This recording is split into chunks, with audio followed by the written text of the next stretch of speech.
أعوذ بالله من الشيطان الرجيم. بسم الله الرحمن الرحيم. وما أرسلناك إلا رحمة للعالمين. صدق الله العظيم. سامعین محترم اور معزز ساتھیوں، نبی اکرم صلی اللہ علیہ وسلم کی سیرت کے اوپر بیان چل رہا ہے، اور کئی ہفتوں سے میں نے بتایا کہ اللہ کے نبی صلی اللہ علیہ وسلم سب سے کامیاب ترین انسان تھے۔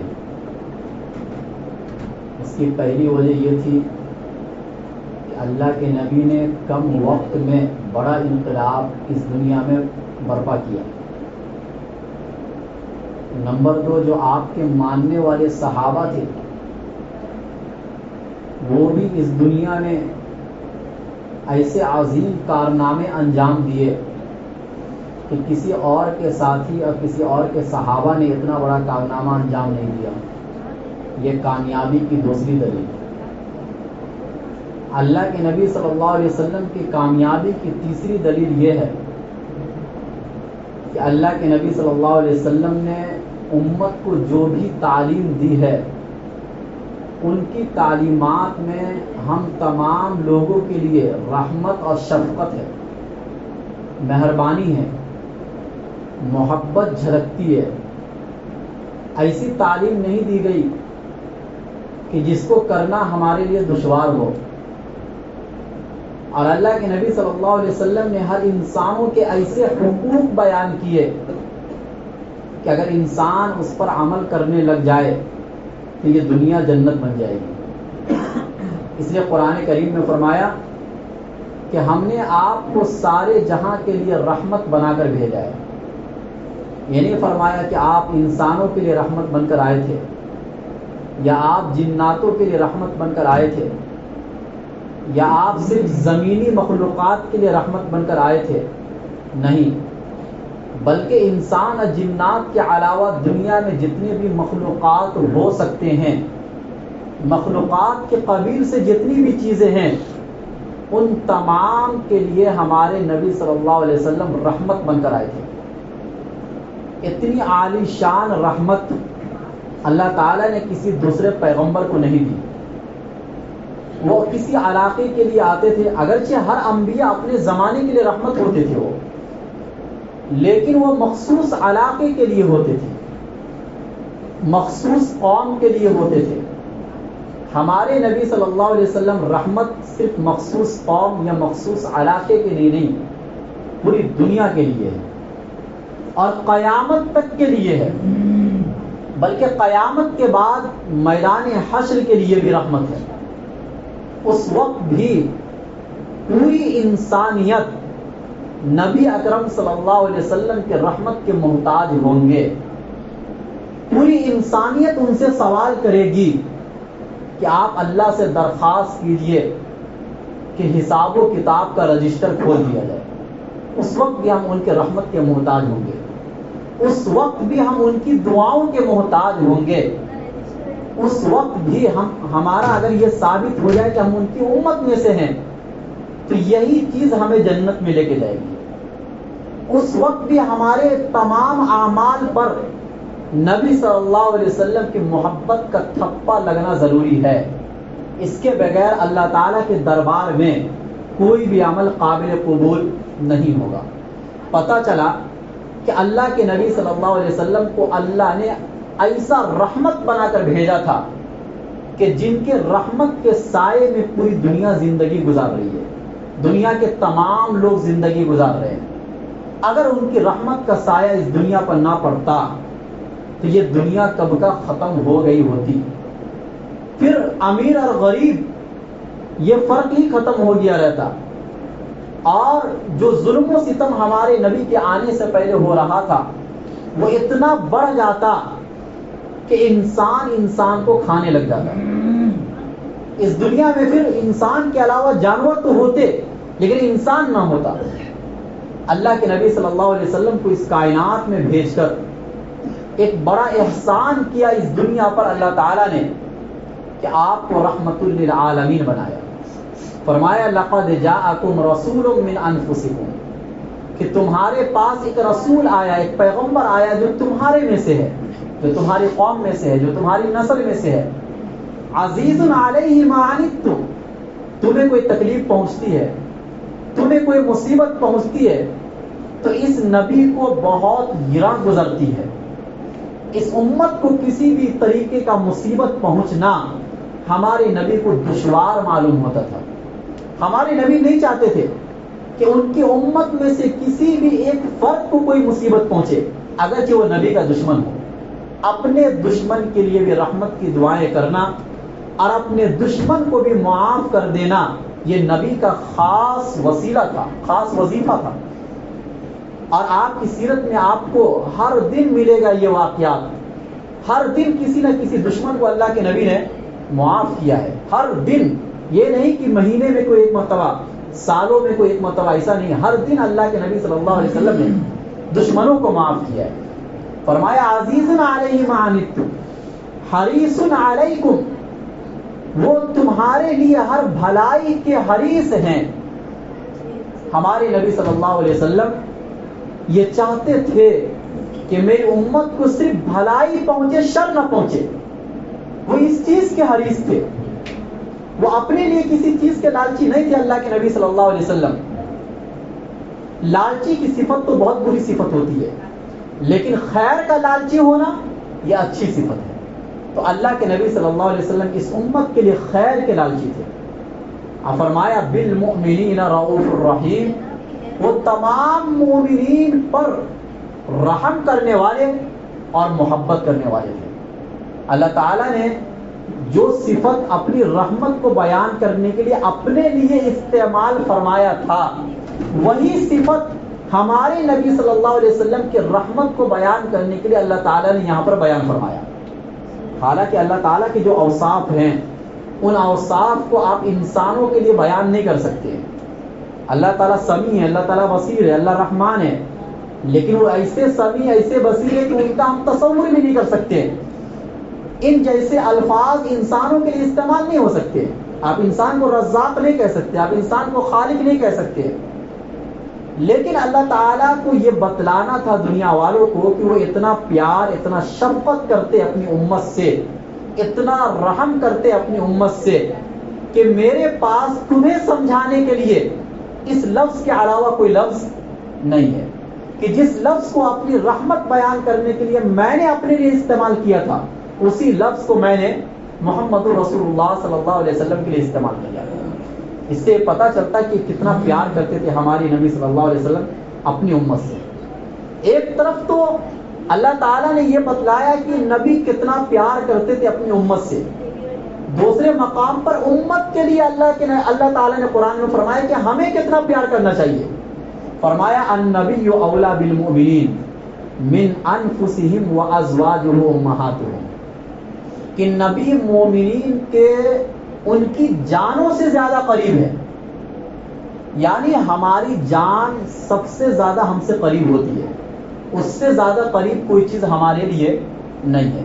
اس جان کے بغیر تو ہم زندہ ہی نہیں ہے نا. ہمارے ہر عضو میں جان ہے. اگر جان اس عضو سے ختم ہو جائے تو وہ اعضاء بیکار ہو جائے گا. پتہ چلا انسان کے سب سے زیادہ قریب اس کی جان ہوتی ہے. لیکن اللہ تعالیٰ نے کیا فرمایا کہ جان جتنی زیادہ قریب ہے اس سے کہیں زیادہ قریب تمہیں اس نبی کو لانا پڑے گا اپنی زندگی میں. جتنا زیادہ تم اپنی جان سے پیار کرتے ہو کہ جان کی حفاظت کے لیے ہر ممکن کوشش انسان کرتا ہے، اس سے کہیں زیادہ پیار اور محبت آپ کو نبی صلی اللہ علیہ وسلم سے کرنا پڑے گا، جبھی جا کے نبی کا حق ادا ہوگا. ورنہ ان کی رحمت اور محبت کا حق ہم اور آپ ادا نہیں کر سکتے جتنا وہ پیار اور شفقت کرتے تھے. انہوں نے تو اپنا حق ادا کر دیا. اب ہمارے لیے ضروری ہے کہ ہم بھی اپنا حق ادا کریں. وعدہ دونوں طرف سے ہوتا ہے. جب اللہ تعالیٰ کے وعدے کو آپ پورا کریں گے، اللہ اپنے وعدے کو آپ کے ساتھ پورا کرے گا. ہم صرف اللہ کے وعدے کو یاد رکھتے ہیں لیکن اپنے وعدے کو یاد نہیں رکھتے. خیر، اللہ کے نبی صلی اللہ علیہ وسلم اس کائنات میں رحمت بن کر آئے تھے. اگر آپ اس کی تفصیل میں جائیں گے تو آپ کو پتہ چلے گا کہ کیسے رحمت بن کر آئے تھے. ہمارے نبی صلی اللہ علیہ وسلم کے آنے سے پہلے دنیا کا ایک ماحول اگر آپ دیکھیں گے, ایک بیٹی کے لیے, ایک عورت کے لیے, کہ عورت کی زندگی کس طریقے سے جانوروں والی زندگی تھی. طلاق دے کے پھر واپس اس کو رکھ لیا جاتا تھا, حتیٰ کہ ان عورتوں کے مالک بنتے تھے وہ لوگ. اپنی ماں سے لوگ شادی کر لیا کرتے تھے, سوتیلی ماں سے, اور کوئی عزت نہیں تھی ان کی. جب ان کے ناپاکی کے ایام آتے تھے تو ان کو ایک گھر میں بند کر دیا جاتا تھا. سالوں ان کی عدت ہوتی تھی, ایک ایک سال تک عدت گزروایا جاتا تھا. عجیب طریقے کا ماحول تھا ایک عورت کے لیے. اللہ کے نبی صلی اللہ علیہ وسلم جب مبعوث ہوئے تو سب سے پہلا حق ان عورتوں کو اللہ کے نبی صلی اللہ علیہ وسلم نے دیا. اور جس طریقے سے بیٹیوں کو زندہ قبر میں ڈال دیا جاتا تھا, یہ تو قرآن نے بھی اس واقعے کو بیان کیا. اللہ کے نبی صلی اللہ علیہ وسلم نے آ کر اس بیٹی کے سر پر شفقت کا ہاتھ رکھا اور یہ کہا کہ جو انسان ان بیٹیوں کی پرورش کرے گا, یہ جہنم سے یہ بیٹی ان کو بچا لے گی. بیٹوں کی تربیت پر کوئی احادیث نہیں ہے, اور بیٹوں کی تربیت پر احادیث میں کوئی فضیلت نہیں بیان کی. اس کا یہ مطلب نہیں کہ فضیلت نہیں ہے, یعنی ایک اصولی طور پر فضیلت ہے. اللہ کے نبی صلی اللہ علیہ وسلم نے اپنے زبان مبارک سے بیٹوں کا ذکر نہیں کیا کہ اگر ان بیٹوں کی پرورش کرو گے تو تمہارے لیے جنت ہے, کیونکہ اللہ کے نبی صلی اللہ علیہ وسلم کو معلوم تھا کہ انسان عام طور سے بیٹوں سے زیادہ محبت کرتا بیٹیوں کے مقابلے میں. اور اس زمانے کا بھی یہی کلچر تھا جس زمانے میں اللہ کے نبی صلی اللہ علیہ وسلم مبعوث ہوئے تھے. اس لیے بیٹیوں کے لیے فرمایا کہ اگر کوئی ان بیٹیوں کی پرورش کرے گا تو اس کے لیے کیا ہے, جنت ہے. یہ مقام و مرتبہ اور یہ انصاف ان عورتوں کو اللہ کے نبی صلی اللہ علیہ وسلم نے دیا تھا. آج کی دنیا ایک نعرہ صرف لگاتی ہے عورتوں کے حقوق کی, عورتوں کے برابری کا نعرہ لگاتی ہے. برابری مرد اور عورت کے درمیان یہ عورت پر ظلم ہے, یہ انصاف نہیں ہے. ظلم اس طریقے سے ہے, اگر آپ یہ کہتے ہیں کہ جس طریقے سے مرد بھی کماتا ہے عورت بھی کمائے گی, تو 8 گھنٹے کی ڈیوٹی عورت بھی کرے گی اور مرد بھی کرے گا. لیکن ڈیوٹی کر کے آنے کے بعد گھر میں مرد تو آرام کرے گا, لیکن کھانا کون بنائے گی؟ عورت بنائے گی. گھر کا جو کام تھا اس سے اس کو چھٹکارا تو نہیں ملا نا, وہ باہر کا بھی کام کر رہی ہے, گھر کا بھی کام کر رہی ہے. اسی طریقے سے جب بچہ پیدا ہوگا, ظاہر سی بات ہے بچہ تو مرد سے پیدا نہیں ہوگا, اس میں تو آپ برابری نہیں کر سکتے. بچہ تو ایک عورت سے پیدا ہوگا, پیدا ہونے کے بعد اس کی پرورش کی پوری ذمہ داری ایک عورت کے ہاتھ میں ہوتی ہے. اب وہ باہر کام کرنے بھی جائے گی, واپس اگر گھر پر آئے گی تو بچوں کی الگ سے اس کو پرورش کرنی پڑے گی. پتا چلا کہ عورت کو حقوق نہیں ملا, بلکہ عورت کے اوپر حقوق کے نام پر ظلم کیا گیا ہے. اس کو ڈبل ذمہ داری دی گئی. جہاں ان کے اوپر ایک ذمہ داری تھی وہاں پر ان کے لیے ڈبل ذمہ داری بنا دی گئی. اور یہ حقوق کی بات وہ لوگ زیادہ کرتے ہیں کہ جن کو عورتوں کی ذمہ داری لینا نہیں ہے. انہوں نے یہ دیکھا کہ بھائی ان عورتوں کی ذمہ داری کون لے گا, ان کو کما کے کھلاؤ, ان کے نخرے برداشت کرو, اتنا زیادہ کون کرے گا, لہذا ان کو گھر سے باہر نکالو اور ان کو بولو کہ یہ بھی کمائے, یہ اپنا کمائے ہم اپنا کمائیں گے.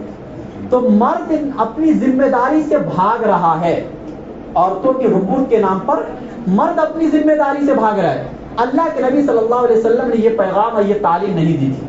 اللہ کے نبی صلی اللہ علیہ وسلم نے فرمایا کہ گھریلو کام عورت کرے گی جو کہ اس کے لیے کرنا آسان ہے, اور باہر کے مشکلات والے کام سارے کے سارے مرد کریں گے جو کہ اللہ نے ان کے لیے آسان بنایا. ہر ایک کے نیچر کے حساب سے اللہ کے نبی صلی اللہ علیہ وسلم نے کام کو بانٹ دیا, تقسیم کر دیا. یہ ہے نبی صلی اللہ علیہ وسلم ایک عورت کے لیے, ایک بیٹے کے لیے رحمت بن کر آئے تھے, ایک ماں کے لیے بھی رحمت بن کر آئے تھے کہ جو حقوق ماں اور باپ کو ہمارے نبی صلی اللہ علیہ وسلم کے آنے کے بعد ملا, وہ دنیا میں کسی اور نے وہ حقوق نہیں دیے. آج ماں باپ کے حقوق کی بھی بات کی جاتی ہے, لیکن دنیا کے جن ملکوں میں یہ بات کی جاتی ہے ان ملکوں میں بوڑھے ماں باپ گھر میں نہیں ہوتے، بوڑھے ماں باپ اولڈ ہوم میں ہوتے ہیں، ان کو وہاں ڈال دیا جاتا ہے اور ان کا بڑھاپا وہیں گزرتا ہے۔ سال میں ایک مرتبہ باپ کا دن، ماں کا دن منا لیا جاتا ہے، کچھ گفٹ دے دیے جاتے ہیں، کچھ ہنس کھیل کر بات کر لیے جاتے ہیں، پھر پورے سال بھول جاتے ہیں۔ باپ اگر کھانس رہا ہے تو اس سے اس کو تکلیف ہو رہی ہے، ماں اگر بیمار پڑ رہی ہے اس سے اس کو تکلیف ہو رہی ہے۔ یہ حقوق کے نام پر بوڑھے ماں باپ کے ساتھ ظلم کیا جا رہا ہے۔ اللہ کے نبی صلی اللہ علیہ وسلم نے امت کو جو پیغام دیا، اب قرآن کریم کے ذریعے سے جو مسلمانوں کو جو موٹیویشن دی گئی ماں باپ کے تربیت کے حقوق کے تعلق سے، ایسی موٹیویشن دنیا میں کسی اور نے نہیں دی کہ جیسے جیسے ماں باپ بوڑھے ہوتے ہیں ان کی محبت ویسے ویسے بڑھتی چلی جاتی ہے۔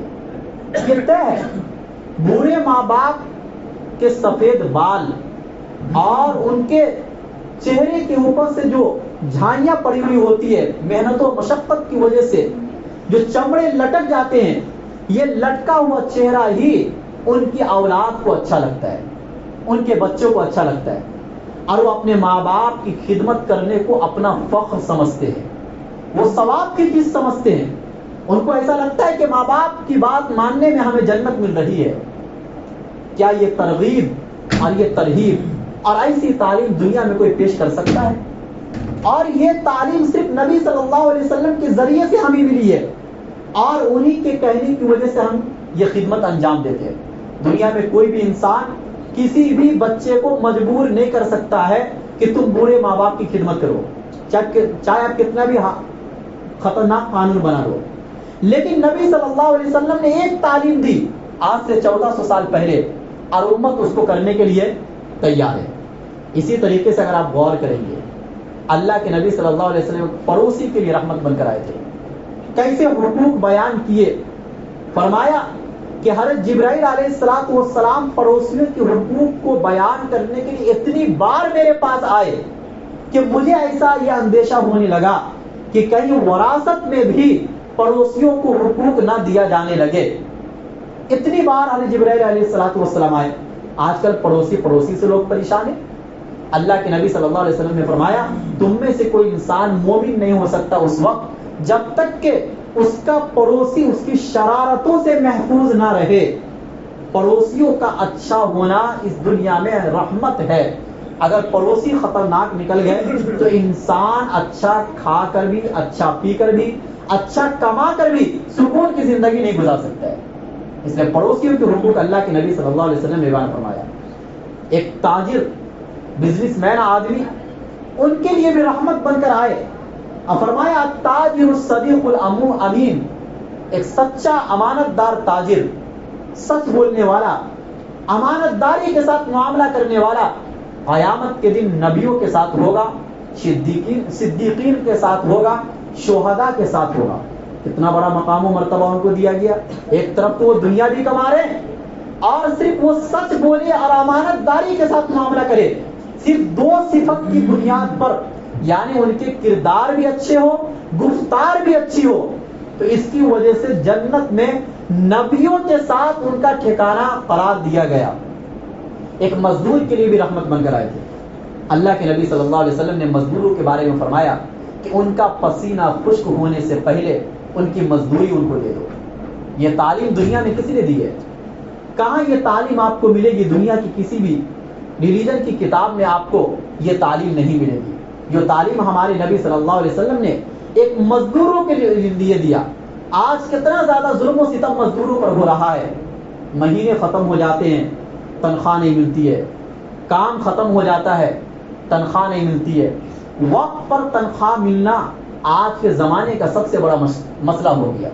لیکن اللہ کے نبی صلی اللہ علیہ وسلم کیا فرما رہے ہیں؟ پسینہ خشک ہونے سے پہلے، یعنی مہینہ ختم ہونے سے پہلے ان کی ضرورتوں کا خیال آپ رکھو۔ ان کے لیے بھی اللہ کے نبی صلی اللہ علیہ وسلم رحمت بن کر آئے تھے۔ اسی طریقے سے مردوں کے لیے بھی اللہ کے نبی صلی اللہ علیہ وسلم رحمت بن کر آئے تھے۔ جب کوئی انسان دنیا میں جب تک وہ زندہ ہے اس میں اچھائیاں بھی ہو سکتی ہیں، برائیاں بھی ہو سکتی ہے۔ آپ ان کی برائی بھی بیان کر سکتے ہیں اور آپ ان کی اچھائی بھی بیان کر سکتے ہیں، لیکن جب ایک انسان دنیا سے چلا گیا تو اللہ کے نبی صلی اللہ علیہ وسلم نے فرمایا کہ اب اس کی برائی بیان کرنے کا آپ کو حق نہیں ہے. اب تو صرف ان کی اچھائی کو آپ بیان کر سکتے ہو, برائی کو آپ بیان نہیں کر سکتے ہو. یہ اللہ کے نبی صلی اللہ علیہ وسلم مردوں کے لیے بھی رحمت بن کر آئے تھے. اللہ کے نبی صلی اللہ علیہ وسلم ان لوگوں کے لیے بھی رحمت بن کر آئے تھے جو آپ پر ایمان نہیں لائے. فرمایا, اللہ تعالیٰ سے دعا کی ہمارے نبی صلی اللہ علیہ وسلم کہ اس امت کو کسی بڑے گناہ کی وجہ سے ان کو دھسانا نہیں زمین میں, اور ان کے اوپر کوئی بڑی مصیبت نہ لانا. چونکہ پہلے کی قوموں میں ایسا ہوتا تھا, جب وہ کسی بڑے گناہ میں پوری قوم مبتلا ہو جاتی تھی, اللہ پوری قوم کو تباہ و برباد کر دیتے تھے. اس امت کے ساتھ یہ والا معاملہ نہیں کیا جائے گا. یہ ہمارے نبی صلی اللہ علیہ وسلم کی دعاؤں کی برکت ہے. ہمارے نبی صلی اللہ علیہ وسلم گنہگاروں کے لیے رحمت بن کر آئے تھے. اللہ کے نبی جب معراج کے موقع پر گئے اور وہاں سے جب واپس اس دنیا میں تشریف لائے تو فرمایا کہ اللہ تعالیٰ نے مجھے 3 تحفے دیے. ان میں سے ایک تحفہ یہ بھی ہے کہ میری شفاعت قیامت کے دن میری امت کے گنہگار لوگوں کے لیے ہوگی. چھوٹے موٹے گناہ نہیں, بڑے بڑے گناہ کرنے والوں کے لیے میری شفاعت ہوگی. پتہ چلا کہ ہمارے نبی صلی اللہ علیہ وسلم گنہگاروں کے لیے بھی کیا بن کر آئے, رحمت بن کر آئے. ہمارے نبی صلی اللہ علیہ وسلم اگر ان سے کوئی بھول ہو جائے تو وہ بھی اس امت کے لیے رحمت ہے. ایک مرتبہ کا واقعہ ہے کہ اللہ کے نبی صلی اللہ علیہ وسلم غالباً عصر کی نماز پڑھا رہے تھے. 2 رکعت پر سلام پھیر دیے. سلام پھیر کر اپنے حجرہ مبارکہ میں چلے گئے. ایک صحابی جن کا لقب ذوالیدین تھا, نام تو کچھ اور تھا لیکن ان کا لقب تھا ذوالیدین, لمبے ہاتھ والے. ان کے ایک ہاتھ بہت لمبے تھے تو ان کا لقب پڑ گیا ذوالیدین. انہوں نے اللہ کے نبی صلی اللہ علیہ وسلم سے فرمایا کہ کیا آج سے نماز 2 رکعت ہو گئی یا آپ سے بھول ہوئی ہے, 2 میں سے کوئی ایک بات ہوگی. تو اللہ کے نبی صلی اللہ علیہ وسلم نے فرمایا کہ نماز تو 4 ہی رکعت ہے, اس میں کوئی کمی نہیں ہوئی ہے. اللہ کے نبی نے دیگر صحابہ کرام سے سوال کیا, کیا میں نے 2 ہی رکعت پڑھایا ہے یا 4 رکعت پڑھایا ہے؟ تمام صحابہ کرام نے کہا کہ آپ نے 2 ہی رکعت پڑھایا ہے. پھر اللہ کے نبی صلی اللہ علیہ وسلم 2 رکعت مکمل کیے, سجدہ سہو کر کے نماز مکمل کیے. امت کو سجدہ سہو کے مسائل کی تعلیم دی گئی کہ اگر نماز میں بھول ہو جائے تو آپ کو اپنی نماز کس طریقے سے مکمل کرنا ہے. نبی صلی اللہ علیہ وسلم کا بھولنا بھی ہمارے لیے رحمت بن گیا. اللہ کے نبی صلی اللہ علیہ وسلم کا سونا بھی ہمارے لیے رحمت ہے. ایک مرتبہ کا واقعہ ہے, اللہ کے نبی صلی اللہ علیہ وسلم کسی سفر میں گئے ہوئے تھے. جب سفر سے واپسی کا وقت آیا تو فجر کی نماز کے لیے بہت ٹائم تھا. کسی جگہ پر پڑاؤ ڈالا اور حضرت بلال حبشی رضی اللہ تعالیٰ عنہ سے فرمایا کہ تمام لوگوں کو فجر کے وقت اٹھانے کی ذمہ داری تمہاری ہوگی, کیونکہ وہ اذان بھی دیا کرتے تھے, مؤذن بھی تھے. لیکن ہوا یوں کہ ان کو بھی نیند آ گئی. فجر کی نماز کا وقت ختم ہو گیا. سورج جب طلوع ہوا اور سورج کی روشنی نبی صلی اللہ علیہ وسلم کے چہرے انور پر پڑی تو اللہ کے نبی صلی اللہ علیہ وسلم کی سب سے پہلے نیند کھلی. اللہ کے نبی صلی اللہ علیہ وسلم نے بلال حبشی کو بیدار کیا اور فرمایا کہ اٹھانے کی ذمہ داری تو تمہاری تھی, تم کیوں سو گئے؟ حضرت بلال حبشی نے فرمایا کہ جس ذات نے آپ کو سلایا اسی ذات نے مجھے بھی سلایا. اس کے بعد اللہ کے نبی صلی اللہ علیہ وسلم تھوڑا آگے بڑھے اور نماز کی قضا فرمائی اور فرمایا کہ جو آدمی نماز سے سو جائے, یعنی جان بوجھ کر نہیں, نماز سے سو جائے تو جب وہ اٹھے اور اسے یاد آئے اسی وقت وہ نماز کی قضا کرے, اسے گناہ نہیں ملے گا. گویا کہ امت کو ایک تعلیم دی گئی کہ فجر کے وقت ہم الارم لگا کے سوئے, ساری تیاری کر کے سوئے, اس کے بعد بھی ہم نہیں اٹھ پائے. جیسے ہم اٹھے ویسے ہی فجر کی نماز ہم پڑھے. یہ امت کو ایک تعلیم مل گئی اللہ کے نبی صلی اللہ علیہ وسلم کی نماز کے قضا ہونے سے. اللہ کے نبی صلی اللہ علیہ وسلم یتیموں کے لیے, غریبوں کے لیے رحمت بن کر آئے تھے, بیواؤں کے لیے رحمت بن کر آئے تھے. بیواؤں کا جو انتظام ہمارے نبی نے کیا ہے, اللہ کے نبی صلی اللہ علیہ وسلم نے 11 شادی کی, ان میں سے 10 بیوی نبی صلی اللہ علیہ وسلم کی بیوہ تھی. اور حضرت ام سلمہ رضی اللہ تعالیٰ عنہ سے جب اللہ کے نبی نے نکاح کیا تو ان کے 4 بچے پہلے شوہر سے تھے, اور ان تمام کو اللہ کے نبی صلی اللہ علیہ وسلم نے اپنی پرورش میں لیا. یہ امت کو یہ تعلیم دی کہ عورت کو اگر طلاق ہو جائے یا اس کے شوہر کا انتقال ہو جائے اور اس کے پاس بچہ بھی ہو اور اس کا شوہر اس کو قبول نہ کر رہا ہو یا انتقال ہو گیا تو پھر تو کوئی صورت ہی نہیں ہے. امت کو یہ تعلیم دی کہ اگر تمہارے اندر اتنی استطاعت اور طاقت ہے تو تم ان سے نکاح کر کے ان کی ذمہ داری کو نبھاؤ. ایک تو یہ کہ آپ یوں ہی مدد کریں, لیکن ظاہر سی بات ہے یوں ہی مدد کرنا کافی نہیں ہوتا ہے. ایک عورت کے لیے مرد کی ضرورت پڑتی ہے. اللہ کے نبی صلی اللہ علیہ وسلم نے نکاح کر کے امت کو یہ تعلیم دی. گویا کہ اللہ کے نبی صلی اللہ علیہ وسلم فرشتوں کے لیے بھی رحمت بن کر آئے تھے. جب اللہ کے نبی صلی اللہ علیہ وسلم آئے اس کائنات کے اندر تو فرشتوں کو یہ کہا گیا کہ ہمارے نبی صلی اللہ علیہ وسلم پر تم بھی درود و سلام بھیجو. گویا کہ یہ وظیفہ ان کو ملا ہمارے نبی صلی اللہ علیہ وسلم کی وجہ سے. ہمارے نبی کے آنے سے پہلے یہ وظیفہ ان کو نہیں ملا تھا.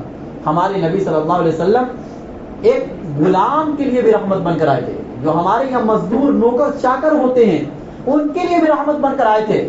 اور فرمایا اب اس دنیا سے جب اللہ کے نبی پردہ فرما رہے تھے, اللہ کے نبی کا آخری جملہ یہی تھا کہ نماز کی پابندی کرنا اور غلام اور ماتحتوں کا خیال رکھنا.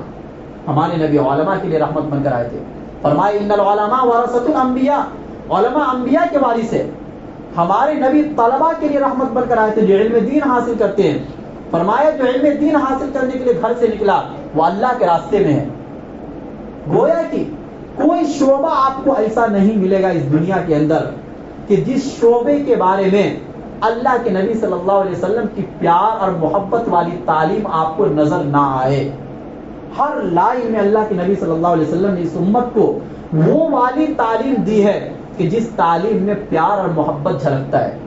ہمارے نبی تو انبیاء کے لیے بھی رحمت بن کر آئے تھے. قیامت کے دن جب ان کی قوم ان کو جھٹلا دے گی, سارے پیغمبروں کو, اس وقت میں یہ امت گواہی دے گی اور اس امت کی گواہی ہمارے نبی صلی اللہ علیہ وسلم دیں گے. گویا کہ ہمارے نبی صلی اللہ علیہ وسلم اس کائنات کے اندر انبیاء کے لیے بھی رحمت بن کر آئے تھے. اتنی وسیع رحمت, اتنا پیار اور شفقت والی تعلیم اس کائنات میں کون دے سکتا ہے؟ یہ اس بات کی دلیل ہے کہ اس کائنات میں سب سے کامیاب ترین انسان, سب سے بہترین تعلیم دینے والے اور سب سے اچھی یعنی حسن خوبی کے ساتھ کسی بھی کام کو انجام دینے کا طریقہ بتانے والے ہمارے نبی صلی اللہ علیہ وسلم تھے. آپ سے پہلے نہ کوئی ایسی تعلیم دی گئی کسی قوم کو, کسی امت کو, اور نہ آپ کے بعد قیامت تک کوئی ایسی تعلیم لا سکتا ہے جن لوگوں نے بھی ہمارے نبی کی تعلیم کو چھوڑ کر دوسری تعلیم لائی ہے اور دوسرے قانون کو اس دنیا میں لانے کی کوشش کی ہے, وہ تباہ و برباد ہو گئے. وہ تعلیم دنیا میں نافذ نہ ہو سکی. وہ اس تعلیم سے ہی پریشان ہے, اس قانون سے ہی پریشان ہے. ہر قانون سے آج کے زمانے میں لوگ کیا ہے, پریشان ہے. کہیں انصاف نہیں ہے, کہیں محبت نہیں ہے. ہر انسان اپنی اپنی زندگی گزار رہا ہے. لیکن جب تک اس دنیا میں ہمارے نبی کی تعلیم موجود تھی اس وقت دنیا کا نقشہ کچھ اور تھا, اور آج دنیا کا نقشہ کچھ اور ہے. اور آج بھی امت پیاسی ہے, امت محتاج ہے ہمارے نبی صلی اللہ علیہ وسلم کی تعلیم کو دوبارہ سے دنیا میں لانے کی. جب ہی لا کے سکون اور اطمینان کی زندگی ہم گزار سکیں گے. اللہ ہم سب کو کہنے سننے سے عمل کریں.